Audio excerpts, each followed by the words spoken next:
Welcome back everyone, and today we're going to complete the top 20 games of all times with my games 1 through 10, and at number 10 is Command and Conquer.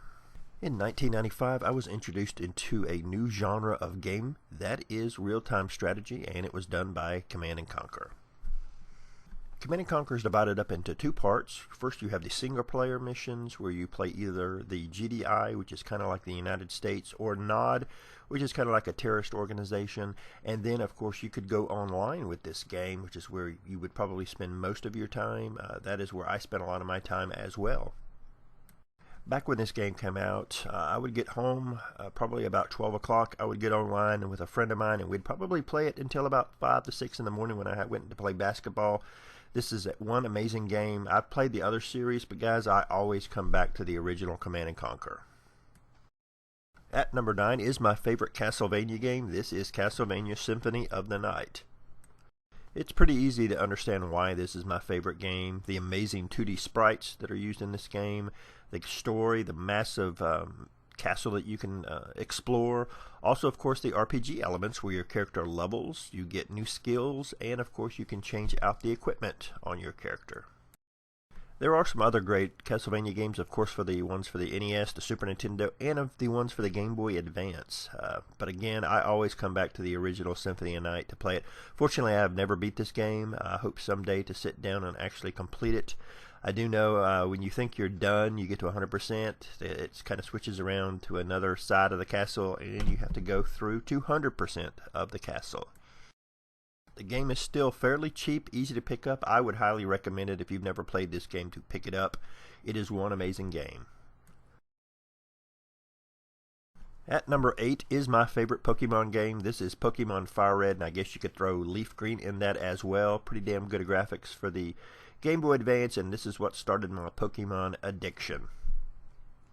I never played the original Pokemons for the original Game Boy much. I did own them, never completed them, only got a few hours into them, but once this one came out, I picked it up and pretty much probably spent 700-800 hours in both games. Of course, then Ruby and Sapphire came out, spent a couple hundred hours into them, and then Diamond and Pearl came out, and I spent a couple hundred more hours.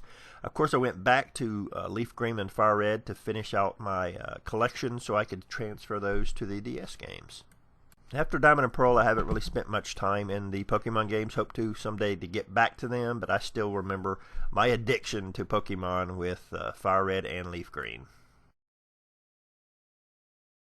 At number 7 is Might and Magic. The Might and Magic series is probably my favorite series of games as a whole. Only 9 is kind of bad. All the other ones are just amazing. First-person, grid-based, turn-based RPGs. I first played this game on my Commodore 64 in the late 80s. I've still continued to play this game to this day, mostly on the PC now because the versions are both very similar. I have never completed this game. I hope someday to complete it because I really want to be able to continue the series and beat them in order. This wasn't the first-person RPG that I ever played. That goes to the next game that's coming up.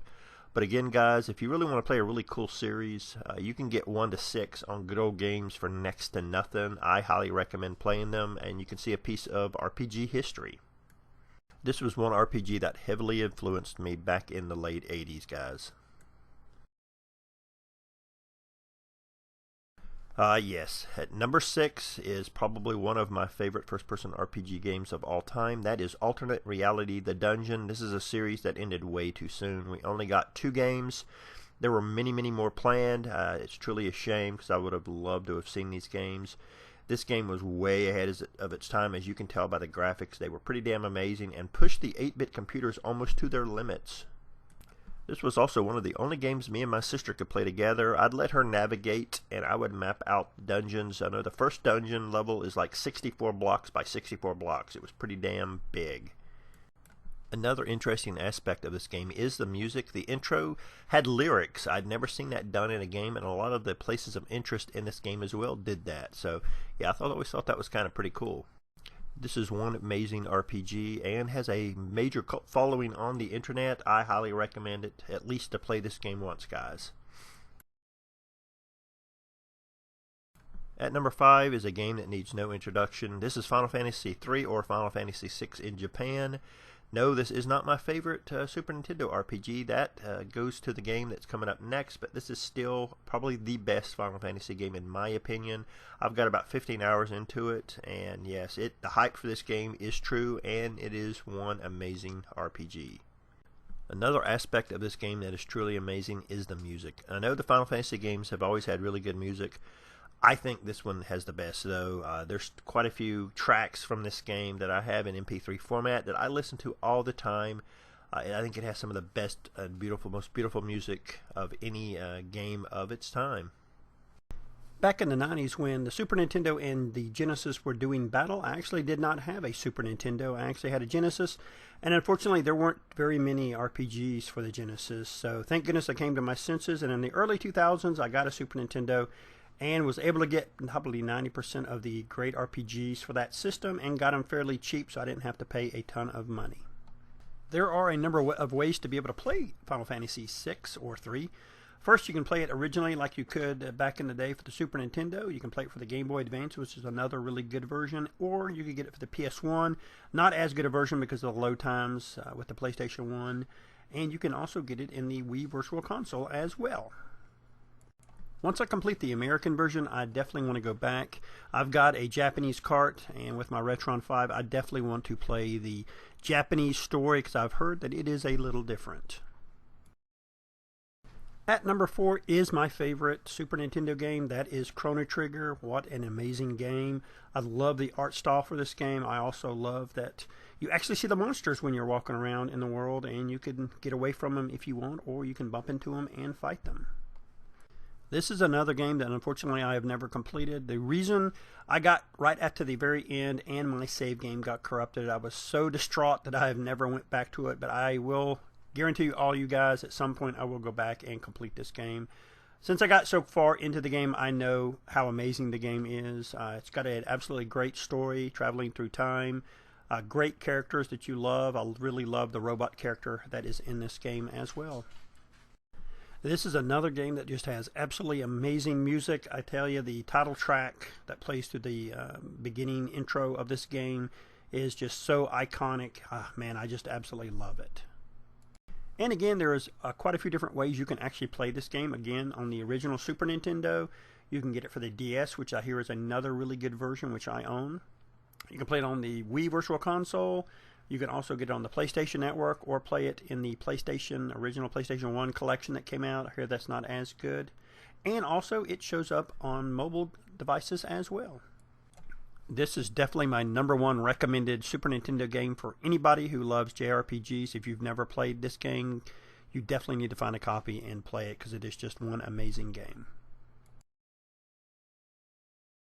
At number 3 is my favorite PS2 game. This is Dark Cloud 2, a great action RPG.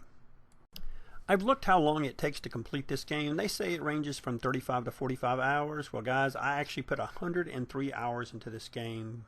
I tried to do pretty much everything that I could. My roommate at the time, I had bought the strategy guide. He sat on the couch and pretty much told me everything that needed to be done in the game to complete it 100%. I have never beat the dungeon that opens up after you complete the game. Hopefully someday I'll go back maybe and try to complete that. I mean, there's just so much stuff you can do in this game. So I think that's how I was able to get so many hours out of this game. I would have to recommend this game to anybody who loves action RPGs because you really get your money's worth. I know it's like a $40 game, but I mean, when you can put 105 hours into the game, it's well worth picking up. Some of the things you can do while you're playing the game and continuing with the story, there's fishing you can do. There's also a game called Sfida, which is basically golf. Anytime you complete a dungeon, if you have a golf club and you've gotten to the point in the game, it allows you to play a round of golf. If you get the ball into the spot in so many hits, you'll actually get prizes for doing that. There's also an invention system in this game where you can create all kinds of stuff. I mean, at some point, you'll actually be able to create a mech that you can ride around in, and you'll be able to upgrade the weapons as well. Speaking of weapons, this game, you really don't level in it. You actually upgrade the weapons, and that's basically the upgrade system and leveling system. You get to combine weapons into different ones. Guys, I highly recommend this game. With just 2 games left, at number 2 is Dragon Warrior Monsters. This is definitely my favorite handheld game. Yes, I like this game better than Pokemon. They are very similar, but the Dragon Quest or Dragon Warrior Monster games, specifically the monster breeding of this game is just absolutely amazing. I've probably put between both 1 and 2 probably close to 800 hours into both games. This is definitely one of my first addictions, especially the pet collecting addiction games. If you guys have never played this game, I know the graphics look very primitive on the Game Boy Color, but I tell you guys, I just absolutely love this game. As far as pet breeding goes, yes, this game is way more complex than Pokemon. Normally you breed 2 different Pokemon, or the same 2, and you get the same one. Whereas Dragon Quest or Dragon Warrior Monsters, you could get all kinds of different things. That's one really nice thing about this game. Also, what I really like about this game, it's really hard to get lost in the dungeons. They're very simplistic. That's what I really like about them. But again, the pet breeding is what really draws you in because it's very complex. Has a pretty decent story too between the 2 games. In the first game, you play as Terry. Yes, this is Terry as a young kid from Dragon Quest VI. Did not know that. I just found that out recently as I was playing Dragon Quest Heroes on the PS4, and you can actually play as Terry in that game as, I guess as an adult, I guess you would say. Kind of a smartass. But in this game, you have to rescue your sister, Millie, who gets kidnapped. Instead of fighting himself, he basically recruits monsters, hence Dragon Quest Monsters. A few years ago, there was a 3DS remake for this game, but unfortunately, it never came over here. So maybe someday a hacker will translate it and I can get to play it then. And yes, at number 1 is Wizard's Crown, a game that 95% of the subscribers will have no freaking clue what it is. This is a game from my childhood. Again, this is where the nostalgia glasses come on. It is an absolutely amazing game. I have probably beat it at least 3 or 4 times. You may ask, why in the hell is this game my number 1 game? Well, here you go, guys. This was the first RPG that I ever played. This was the first RPG I ever completed. This is one of the games that back in high school, I had a good friend. He would come over to my house. I would go over to his house, and we spent untold hours playing this game. And we finally beat it together. And then a few years later, I got the sequel, Eternal Dagger, and that was the second RPG that I ever completed. There is some hope that maybe there will be a new one someday.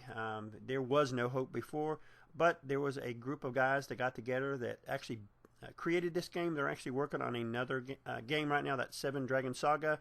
So yeah, they mentioned that you never know, they may actually remake games from the past, and that's what I absolutely hope to see this game remade or maybe have a sequel in the future. Some of the coolest features of this game was, of course, its tactical battle system that you could do. It was almost like Polar Radiance, hence this was like a prequel to the Polar Radiance battle system. Some of the guys that worked on Polar Radiance also made this game.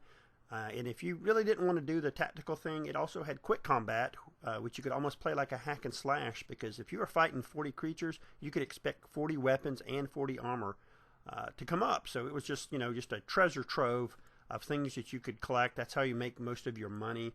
The weapons in this game and armor, there's all kinds of different stats that you could get for them. Just one amazing game, guys. And there you go, guys. My top 20 games of all time. Yes, this is my list, not yours. Some of these games a lot of people may not have ever heard of. I'm sure there's a few, that were very popular, the Final Fantasies and the Chrono Triggers, things like that. Sorry it took so long for me to put it up. With me being sick twice in like 2 months, it really delayed the video. I've got it finally done. Tomorrow, guys, meaning Friday, expect a wife's pickups video. She found some really cool stuff at the flea market and on Facebook. Thanks again, guys.